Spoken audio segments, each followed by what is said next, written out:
playoff time here in the Bluegrass. High school football fans, welcome to the high school highlight reel. I'm Alex Rosen. Frederick Douglass leads the all-time series with Lafayette, 1-0. Broncos hosting the Generals at the Farm, looking to make it 2-0 all-time. Stay alive in the postseason. To the Farm we go. Montavian Bean, starting quarterback for Douglass, out after the first part of this thing. Generals capitalize and make it 12-7 at the half, but here come the Broncos behind DeCal Crowdus. Now up 28-12, just milking the clock. Douglass moves to 9-2 in the second round of the playoffs. No handshaking after this thing, though. Good news for Douglass. The Broncs responded to adversity, losing their starting QB to rally for the victory.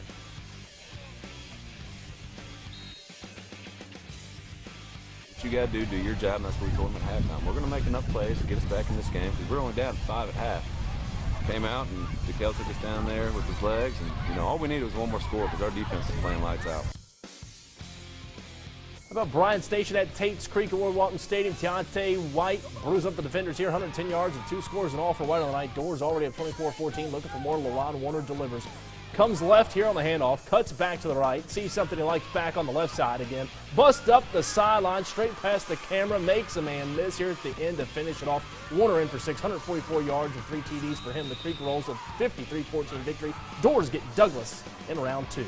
Henry Clay down in Richmond visiting Madison Central. Devils and Indians meeting up in the playoffs for the first time since 2015. A 50-9 Henry Clay win at the Bell in that one. The Indians' Dalton Combs hands it off to Ethan Hahn. Comes out of nowhere to bust that one up. The Blue Devils, Darren Van Horn now looks for an opening, takes it down to Tyree Clark for some major yardage. Henry Clay winds up winning it in Richmond on the road. 20-7 Devils survive to get the winner of this next game. Cue up the speed effect. Get these highlights. NGRC at Scott County opening kickoff, taken to the house from 84 yards out, courtesy of Bryce Fryman for 6. Quick stop, forces a punt. Then Glenn Covington takes that punt return all the way. Good for 60 yards on the score. Scott County's first offensive play from scrimmage now. Josh Davis at quarterback fakes the sweep, fakes the dive, takes the shot deep. Bryce Fryman again with the score from 55 yards out. 43-14 Scott County. The final cards get Henry Clay in round 2. What a night for high school football in Central Kentucky. More winner go home action coming your way after the break, including Mercer County at Franklin County, plus Lexcath and LCA, both at home, and a pair of stops in Titletown for West Carter, Boyle, and East Ridge. Danville, so stick with us. Madison Central cheerleaders, and you're watching Friday Night Highlights on ABC 36. Roll Tide!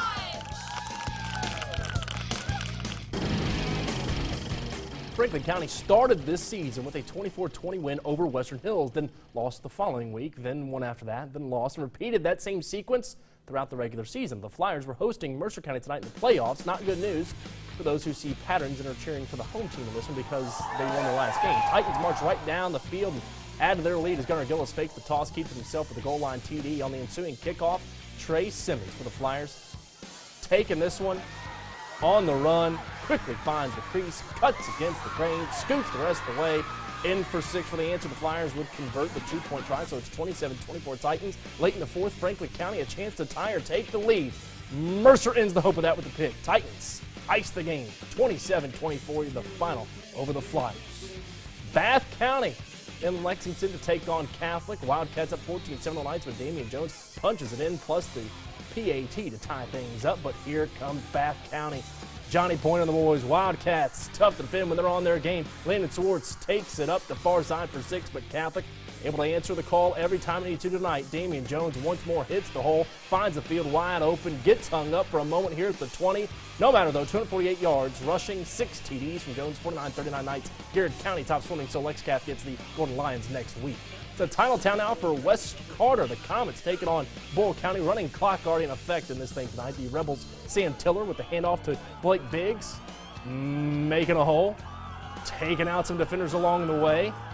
Keeps that clock on running. They give it right back to Biggs, who just wants that running clock to continue to move. Boyle County wins it 47-14 over the Comets. Western Hills up next on Friday for the Rebs. Undefeated Danville hosting East Ridge. It was 49-0 to kick off the fourth quarter in this one.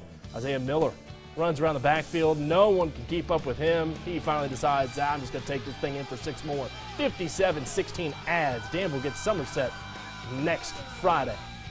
Eagles on Eagles at LCA as the Academy played host to Leslie County. Visitors going for it on 4th down. Take a shot. Kaylin Liebrick comes down with the pick, though. Nice interception right there. LCA driving a steady dose of Dylan Wheatley early on. 198 yards and on. 3 scores, including this 14-yard touchdown. LCA gets Prestonsburg next Friday in round 2. How about Bellevue at Frankfort? Holt Hammonds dropping back. Hits John Tillman on the short completion. He turns that into a long touchdown, 66 yards up the sideline to pay dirt. Panthers take down the Tigers in the capital city. Cat fight, 42-0. The Fort gets Beechwood next week.